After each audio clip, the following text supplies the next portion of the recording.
YouTube पर एक नौटंकी चलता है जो कि नौटंकी है बिजनेस टिप्स के नाम पर। यानी कि अगर आप अपने बिजनेस में उस यूट्यूब से देखे हुए टिप्स को आंख बंद करके फॉलो करते हैं तो सर मैं यकीन के साथ कह सकता हूं कि उस बिज़नेस में आपको नुकसान होगा या फिर ग्रोथ नहीं मिलेगा सर। ये बड़े बड़े जो इन्फ्लुएंसर होते हैं वो आते हैं और अपने एसी रूम में बैठ कर के वीडियोस बनाकर निकल जाते हैं। सच पूछिए तो सर उन्हें अनुभव नहीं होता है, बस वो उनके पास सब्सक्राइबर है, उनके पास रीच है, तो बस अपना जो भी ज्ञान देते हैं तो लोग उसको आंख बंद करके फॉलो कर लेते हैं चूँकि रीच है उतना। लेकिन सच पूछे तो उनके पास जीरो नॉलेज होता है सर। सच रियलिटी है बिजनेस का, जीरो नॉलेज। एक बड़ा इन्फ्लुएंसर हर हर फील्ड में अपना ज्ञान देते जाता है कि आप शेयर मार्केट भी कर लो, आप साड़ी का दुकान भी कर लो, आप ठेला भी लगा लो, आप रेस्टोरेंट भी खोलो, हर बिजनेस।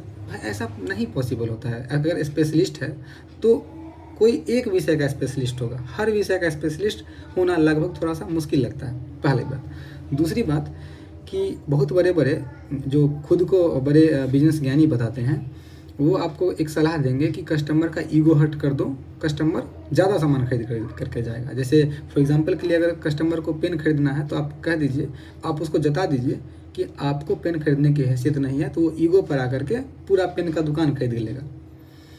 ठीक है, मान लीजिए कि आपने बिजनेस में ऐसा किया और अपने कस्टमर का ईगो आपने हर्ट कर दिया और उसने गुस्से में आकर के एक बार आपका सारा दुकान का माल खरीद भी लिया। अगर अमीर होगा तो, गरीब होगा तो चला जाएगा। तो क्या आपको लगता है कि वो दोबारा आपकी दुकान पे आएगा सर? कभी कभी नहीं आएगा।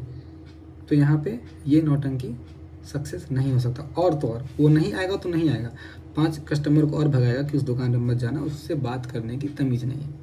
तो यहाँ पे आप अपने बिजनेस को ग्रो नहीं कर सकते। दूसरा नौटंकी चला था कि अपने मालिक से या फिर अपने जो बाप बेटा अगर धंधा करता है तो पिताजी से, और अगर मालिक और स्टाफ है तो मालिक से किसी चीज़ का, किसी प्रोडक्ट का रेट पूछेगा और वो कस्टमर के सामने रेट जानबूझ करके कम बताएगा। और कस्टमर क्या करेगा, उसे लगेगा कि नहीं ये गलती से रेट कम बता रहा है, चलो इसे खरीद लेते हैं।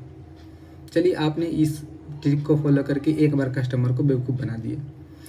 दूसरी बार अगर इसी ट्रिक को फॉलो करेंगे तो कस्टमर को पता चल जाएगा कि जानबूझ करके मालिक से रेट ज़्यादा बुलवाता है और खुद कम रेट करके बताता है और ये बेचने का एक टेक्निक है। तो फिर दूसरे बार वो समझ जाएगा, फिर आपकी दुकान पे नहीं आएगा।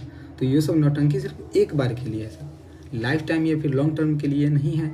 तो कोशिश करें कि इन सब चीज़ों को ना देखें और एक अच्छे एक्सपर्ट से सलाह लें। हर किसी से सलाह हर कोई नहीं दे सकता है।